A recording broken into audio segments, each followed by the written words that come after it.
Samantala mga idol, ang ika-35 anibersaryo ng Luzon Killer Earthquake ginunita sa Dagupan City. Sa detalye mga idol, makakasama natin Idol Matthew Pacheco.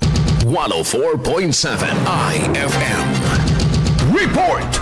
Ginunita sa buong lungsod ng Dagupan ang ganap na alas 3 ng hapon kahapon na 16 ng Hulyo ang ika-35 anibersaryo ng 1990 Luzon Earthquake. Isa sa mga pinakamapaminsalang lindol sa kasaysayan ng bansa. Bilang bahagi ng paggunita, tumunog ang mga emergency sirens sa loob ng 30 segundo sa iba't ibang bahagi ng lungsod.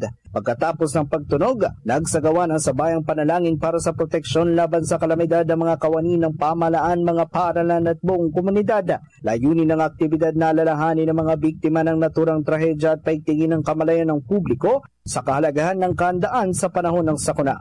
Ang 1990 Luzon Earthquake ay naganap noong 16 ng Hulyo taong 1990. Ganap na alas 4:26 ng hapon na may lakas na magnitude 7.8 at malawak ang naging pinsala sa mga lalawigan sa gitna ni Hilagang Luzon, kabilang ang lungsod ng Dagupan at tinatayang mahigit 1,600 ang nasawi.